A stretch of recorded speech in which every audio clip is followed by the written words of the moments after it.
ಕಂಬಳದ ಗದ್ದೆಗೆ ತರೋ ತನಕ ಏನೇನೆಲ್ಲ ನಡೆಯುತ್ತೆ ಇದೆಲ್ಲವನ್ನು ನೋಡ್ತೀರಾ. ಇನ್ನೊಂದು ಪ್ರಪಂಚ, ಕಂಬಳದ ಪ್ರಪಂಚ ನಿಮ್ಮೆದುರು ಕಾಣುತ್ತೆ.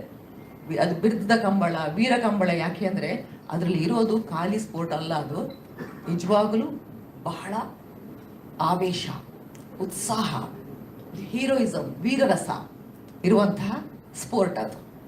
ಹಾಗಾಗಿ ನಿಜವಾಗಲೂ ನಿಮ್ಮಲ್ಲಿ ಒಳಗಡೆ ಇರುವ ವೀರರಸ ಕಂಬಳ ನೀವು ಹಾಡು ನೋಡಿದಾಗ ಹೇಗೆ ಅದೊಂಚೂರು ಆಕ್ಟಿವೇಟ್ ಆಯಿತೋ ಆ ಥರದ ಒಂದು ಅಡ್ರಿನಲಿನ್ ರಶ್ ನಿಜವಾಗ್ಲೂ ಸಿನಿಮಾ ನೋಡಿದಾಗ ಆಗತ್ತೆ.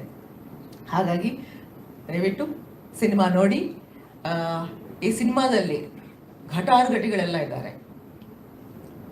ನಮ್ಮ ಪ್ರಕಾಶ್ ರೈ, ರವಿಶಂಕರ್ ಒಂದು ಕಡೆ ಆದರೆ, ಈ ಕಡೆಗೆ ನಮ್ಮ ಪ್ರೀತಿಯ ಆದಿತ್ಯ, ನಂಗೆ ಮದನ್ ಅಂತ ಬಂದ್ಬಿಡ್ತು. ನಾನು ಮತ್ತು ಅವರು ಮದನ ಸಿನಿಮಾದಲ್ಲಿ ಒಟ್ಟಿಗೆ ಮಾಡಿರೋದ್ರಿಂದ ಆದಿತ್ಯನ ತುಂಬ ವರ್ಷಗಳಿಂದ ಮಿಸ್ ಮಾಡಿದ್ರಿ ನೀವೆಲ್ಲ. ಮತ್ತೆ ಆದಿತ್ಯನ ಮುದ್ದು ಮುಖನ ನೀವೆಲ್ಲ ಸ್ಟೇಜ್ ಮೇಲೆ ನೋಡ್ತೀರಾ, ಅವರ ಹೀರೋಯಿಸಮ್ ನೋಡ್ತೀರಾ.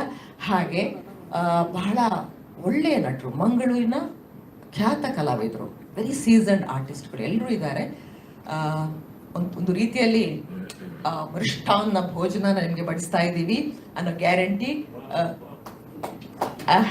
ಹಾಗಾಗಿ ಅವರು ಉಪ್ಪಿನಕಾಯಿ ಬಗ್ಗೆ, ಊಟದ ಬಗ್ಗೆ ಮಾತಾಡಿದೆ, ನಮ್ಮ ಮೃಷ್ಟಾನ್ನ ಭೋಜನದ ಬಗ್ಗೆ ಮಾತಾಡಿದೆ. ಇದೆಲ್ಲವನ್ನ ನೀವು ಸವಿತೀರಾ, ಇದರಲ್ಲಿ ಯಾವುದೇ ರೀತಿಯ ಅಪನಂಬಿಕೆ ಬೇಡ. ಹಾಗಾಗಿ ಇದಕ್ಕೆಲ್ಲ ಮುಖ್ಯ ಕಾರಣರಾದ ನಮ್ಮ ಬಾಬು ರಾಜೇಂದ್ರ ಸಿಂಗ್ ಸರ್, ಹಾಗೆ ಅರುಣ್ ಕುಮಾರ್, ಆಮೇಲೆ ನಮ್ಮ ಹೊಸ ವಿನೀತಾ ಅವರಿಗೆಲ್ಲ ಥ್ಯಾಂಕ್ಸ್ ಹೇಳಲೇಬೇಕು. ಸಿನಿಮಾದ ಕೊನೆಯ ಘಟ್ಟದಲ್ಲಿ ಬಂದು ನಮಗೆ ಸಾಥ್ ಕೊಟ್ಟಿದ್ದಾರೆ. ವಿಜಯ್ ಕುಮಾರ್ ಕೊಡಿಯಾಲ್ ಬೈಲ್ನ ನಾವು ಮರೆಯೋಕೆ ಸಾಧ್ಯನೇ ಇಲ್ಲ. ವಿಜಯ್ ಕುಮಾರ್ ಕೊಡಿಯಾಲ್ ಬೈಲ್ ಕನ್ನಡದಲ್ಲಿ ಬಹಳ ಅಪ್ಪಟ ಪ್ರತಿಭೆ ಅದು. ಹಾಗಾಗಿ ಅವರ ನಾಟಕಗಳು ನೋಡಿದಾಗ ಯಾಕೆ ಇಷ್ಟ ಆಗುತ್ತೆ ಅಂದರೆ, ತುಳು ನಾಟಕಗಳಂದಾಗ ಹಾಸ್ಯ ಮತ್ತು ಅಪಹಾಸ್ಯಕ್ಕೆ ಮಧ್ಯೆ ಅಷ್ಟೇ ವ್ಯತ್ಯಾಸ ಇರೋದು. ಹಾಸ್ಯ ಯಾವಾಗ ಅಪಹಾಸ್ಯ ಆಗುತ್ತೆ ಅಂತ ನಮಗೆ ಗೊತ್ತಾಗಲ್ಲ.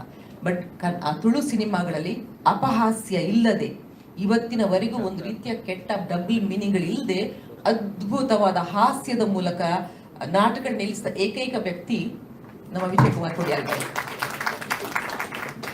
ಹಾಗಾಗಿ ಅವರು ಈ ಸಿನಿಮಾದ ದೊಡ್ಡ ಆಧಾರ ಸ್ತಂಭ. ಅವರಿಗೂ ಥ್ಯಾಂಕ್ ಯು ಸೋ ಮಚ್. ಇನ್ನು ಮಣಿಕಾಂತ್ ಕದ್ರಿ ಅವರು ಹೇಳೋದೇ ಬೇಡ, ಅಪ್ಪಟ ಪ್ರತಿಭೆ ಅವರು.